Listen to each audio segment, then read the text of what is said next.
Hi, I'm Shannon Spring, and this is Mayor Puppypants. And we're coming to you today to talk to you about whether or not pet psychics are for real. It's kind of a tough thing for people to believe in that don't understand the concept that humans aren't the only species that communicate. And we're not talking about speaking English. Pets and animals speak a telepathic language, the same thing that humans used to do before we had language itself. We would communicate non-verbally and telepathically. And some of us still do that. I'm not actually reading your pet's mind. I'm having a conversation with them just like I do with people, where your pets send me images, thoughts, and feelings, words and sounds. Sometimes they might give me a book title or a movie or a memory. And all of these things that they send to me telepathically that I receive help me understand who your pet is and what it is that they most need from you or from their vet, what it is that they need in their lives to be their happiest and healthiest selves. So that's what pet psychics and animal communicators are all about. Just like in any profession, you have people who graduated at the top of their class, the middle, the bottom, and people that really should never have been in the class in the first place. So it's not that much different from other professions in you have people that are fantastic at this, that are naturally gifted and continue to train in it. And then you have people, unfortunately, that are fraudulent. And I want you to watch out for those people. So when you go to look for a pet psychic or an animal communicator, you should first connect with someone that you like and that you think that your pet would like. Do you enjoy being around them? Then it's likely that your pet will enjoy being around them too. Do you feel like you trust them right away? Because this process takes a lot of trust. The animal communicator or pet psychic should not be asking you a lot of questions, but you should be asking them questions. I tell my clients that if they have questions for me, that's great. And I will then talk with their pets to get them answers. If you don't have any questions, that's fine. I'll just have an open free talk session with your pets to find out what it is that they're thinking and feeling. And then when you and I meet via Zoom, you can give me confirmation as to whether or not the conversation that I had with your pet resonates with you. And it should. About 80% of the conversation should resonate with you. I happen to have a much higher success rate than that because I am all about getting evidence, proof of the things that your pets like and dislike, their needs and wants, and if they've crossed into spirit, who they were when they were here with you in body, what they're up to now, signs that they might be sending you, and all different types of proof and evidence of what it is that your pets want you to know, so that together we can make sure that your pets are leading their happiest and healthiest lives. You'll see lots of examples here on the Woof Me Out YouTube channel of different pets and animals and even babies and human spirits that I've worked with, and the super cool things that they have told me and shared with me, things that I have no way of making up. I am a very creative person. I have a great sense of humor. And when I talk with your pets and your human loved ones, a lot of humor and laughter comes through, some creative ideas, etc., but I'm not able to make up the stuff that's coming through. You may hear some generic things from pet psychics and animal communicators, myself included, such as your pet loving you or being proud of you or being grateful for things that you did for them. That is part of it, but it should not be all of it. So if you are spending time with an animal communicator or pet psychic who's only able to give you generic things that anybody could say to you, that's not a good animal communicator or pet psychic. They should be able to give you very, very specific details and answers to your questions.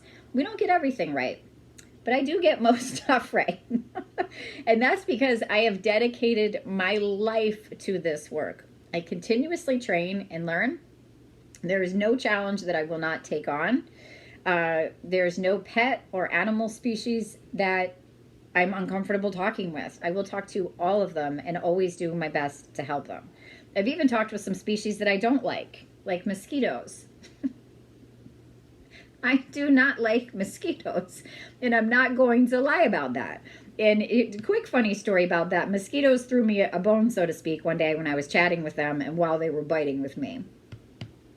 I said, what is the best way to get you guys to stop biting me? Are you ever going to stop biting me? And truthfully, they said, not so much. we're going to keep biting you. But then they showed me a giant, I mean, a monstrous sized chocolate bar. And I went, what? Is chocolate able to help prevent mosquito bites? And I looked it up, and it turns out that cocoa powder actually does help reduce or prevent mosquito bites. That is something that I can't make up.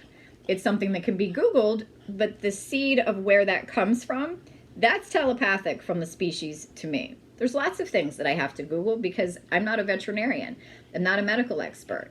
But the way that the information is received and given to me is telepathic. I worked with a goat the other day who had 4 lame legs, and the sanctuary and the vets did not know why, what was going on with the legs.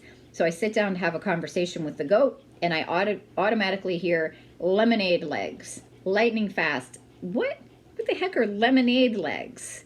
So I Google lemonade legs, and it turns out that it is a magnesium deficiency and a whole bunch of other things. So I receive the messages telepathically, and then I'll do my research so that I can better understand what it is that the animal's trying to communicate with me.